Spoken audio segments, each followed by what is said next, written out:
like I should feel like I should feel like I should feel like I should go. Go. Feel like I should go. Feel like I should feel like I should feel like I should feel like I should go.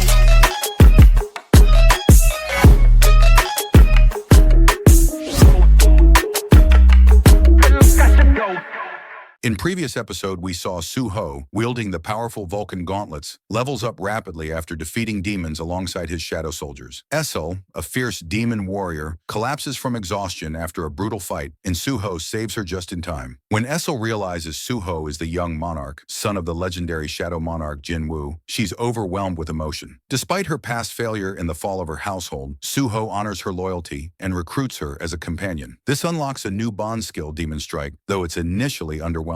Later, Baru reveals a shocking truth. Stardust, a power-boosting drug, is spreading on Earth. It's made using corrupted humans by the Hyena and Reaper guilds under the command of the Ataram. Worse, a human is orchestrating the whole operation. With this revelation, Suho realizes the battle is no longer just about demons. Earth is at stake.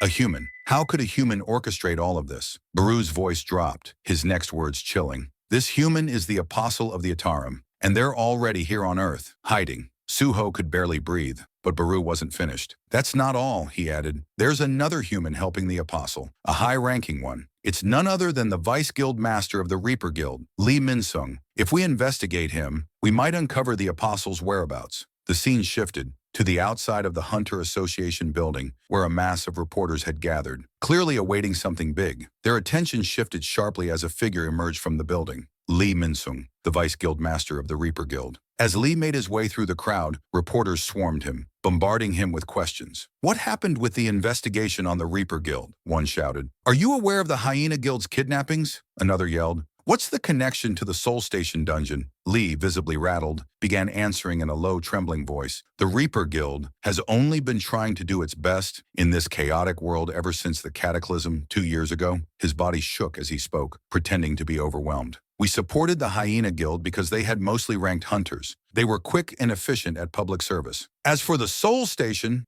we believed it would be a perfect place for new hunters to gain experience. But now, after everything that's happened, his voice trailed off, filled with false regret. It's clear my actions weren't as good as I thought. Otherwise, we wouldn't be facing this disaster. The reporters were stunned, taken aback by his apparent sincerity. Then, to everyone's shock, Lee began to cry. If only I'd managed things better. No one should have lost their lives. His tears fell as he apologized profusely, walking slowly toward his car. The reporters, thoroughly convinced by his performance, began to express sympathy. They bought it. As Lee approached his car, his entire demeanor shifted. In an instant, a wicked smirk tugged at his lips. Fool, he thought, pleased with himself. Lying is second nature to me. He continued to walk confidently, certain no one had uncovered his true role. He had been concerned earlier about why the Hunter Association let him go without much questioning. But then he shrugged it off. No matter, he thought. They couldn't track the source of Stardust to me anyway. As he moved toward his car, Suho watched him from the shadows, silently observing. He asked Baru,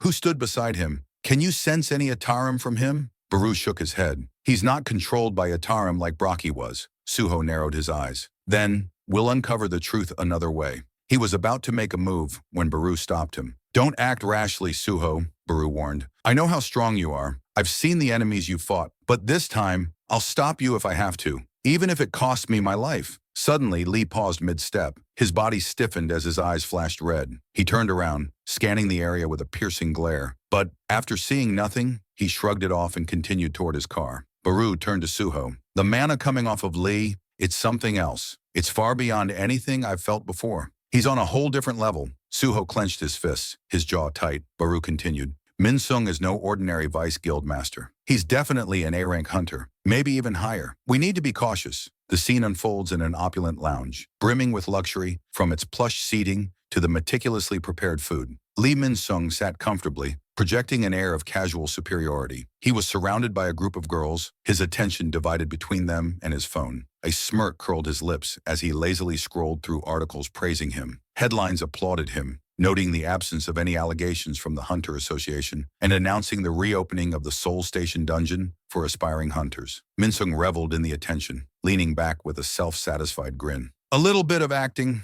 And all these fools are none the wiser. His amusement was clear in his eyes as he continued browsing, basking in his ability to manipulate public perception so effortlessly. However, his tranquility was abruptly interrupted when a woman entered the room, her presence commanding immediate attention. Her eyes locked onto him with a mixture of surprise and disdain. "Well, what's the hero of the hunter industry doing here?" Her voice dripping with sarcasm, though her smile remained calculated and poised. With effortless grace, she moved past the other women, exuding an air of authority, and seated herself next to him. With a casual wave, she dismissed the girls surrounding him, her gaze never leaving his. She maintained a sweet smile while subtly expressing disapproval, suggesting that he should have contacted her upon their arrival. Lee Min-sung dismissively waved off the woman's inquiry, insisting he didn't need to report everything to her. He continued to focus on his phone, seemingly indifferent to her presence. The woman, masking her disdain with a polite chuckle, internally criticized him as an arrogant man, privileged and unaware of his own flaws. She reflected on how his pride had been shattered after the cataclysm, when he was only awakened as an A-rank hunter, a significant fall from grace for someone once in the spotlight.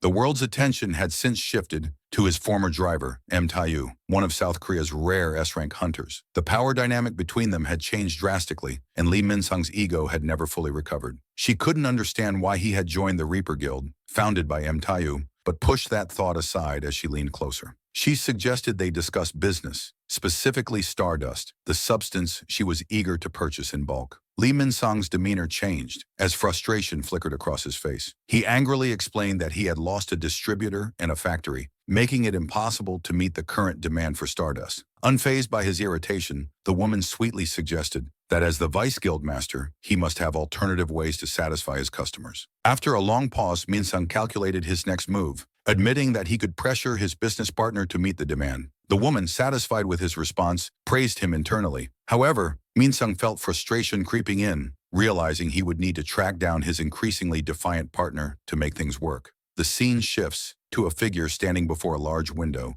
gazing at the dazzling lights of the Korean skyline. His eyes emit an unsettling yellow glow, signaling his sinister nature. This is the Apostle of the Ataram, who secretly partners with Lee Min-sung in the production of Stardust. Meanwhile, in a shadow dungeon, a fierce battle unfolds as waves of goblins charge forward. Gray, agile and skilled, maneuvers effortlessly among them, his blade flashing as he decapitates his foes with expert precision, leaving a trail of bodies behind him. Essel, wielding her spear, has also grown stronger, dispatching multiple goblins with clean and sharp strikes. Though her style lacks the brutality of Suho's, Suho, donning his Vulcan gauntlets, proves relentless in the fight, smashing goblins with such force that it seems effortless. Each punch obliterates several enemies at once. However, as the last goblin falls, Suho's frustration is evident. He feels the current efforts are insufficient. He turns to Baru, commanding him to call forth the next horde. Gripping the horn tightly in preparation for summoning more foes, Baru watches Suho intently, recognizing his impatience, which aligns with their earlier conversation. Earlier, Baru had gathered Suho and the others, his shadowy form looming, as he outlined their mission. Their objective: to extract information about the Apostle of the Aitaram from Lee Min-sung, who controls the Stardust distribution chain. Baru warns them that any contact with Min-sung is likely to escalate into a dangerous confrontation. When Suho poses the crucial question about what happens if Min-sung refuses to cooperate, Baru's chilling response reveals the gravity of their situation. "You will have no choice but to consume him." He explains that the Shadow Monarch has granted him the authority to devour those who embody evil, but emphasizes that they must first defeat Min-sung to enact this plan. Baru shifted his focus to the group, evaluating their capabilities. He assessed Suho's strength without the aid of his bonding skill, placing him at roughly a C-rank hunter. Gray, meanwhile, was identified as a D-rank hunter without any enhancements. When Baru's attention turned to Essel, his expression hardened. As he informed her that she barely qualified as a C-rank, her face fell, and she struggled to hold back tears, feeling bitter about her current limitations. She thought to herself that if only she had her hours back, she could be more helpful to Suho. Baru, sensing her disappointment, continued, explaining that Suho could reach B rank with his bonding skill, but he cautioned that significant gaps exist within the same rank, highlighting that it would take 10 D-rank hunters to defeat just one C-rank hunter. He then grimly pointed out that Lee Min-sung was an A rank, which meant they were currently outmatched. In a rare moment of defiance, Essel challenged Baru, questioning his strength. Baru responded sharply, revealing that he was a martial and not to be underestimated. Suho, however, looked down, frustration evident on his face, as he pondered how he could grow stronger. Back in the present, a notification from the dungeon system appeared, displaying the number of goblins they had slain and marking the completion of their daily quest. Essel and Gray paused to catch their breath, while Suho scrutinized the screen. Noting that the kill count was no longer rising as it once did, he realized that the hidden reward they had anticipated was a one-time event. Opening his rewards list with hope, he discovered a random box, and with a flick of his finger, opened it to receive an item, an ashen ring. The ring was a D-rank item. That increased his sense by 5 points. A brief smile appeared on Suho's face as he slipped the ring onto his finger, feeling the surge of power. However, this moment of elation quickly faded. As the harsh reality of his situation set in, his expression darkened as he reflected on his progress, or lack thereof. Despite tirelessly hunting goblins, his levels had not increased, and the damage of his Vulcan gauntlets had only risen by a mere 3%. He glanced at his items, searching for a hidden solution to his stagnation, but found no answers. Frustration mounted within him as he clenched his fists, realizing that he needed to grow stronger, at a faster pace. The only viable way forward, he concluded, was to enter a real dungeon, confront stronger magical beasts, and properly level up. Back at his apartment, Suho sat on his bed, his frustration evident as he furiously scrolled through his profile on his tablet. He was annoyed by the limited job options available to him, muttering about how all he could find were mining and hauling jobs. As an E-rank hunter, he felt marginalized, unable to join any strike squads, and lamented that he couldn't even enter a dungeon without permission from the Hunter Association. Baru, who had been silently observing Suho's turmoil, finally suggested that he consider getting reevaluated. Suho sighed tiredly,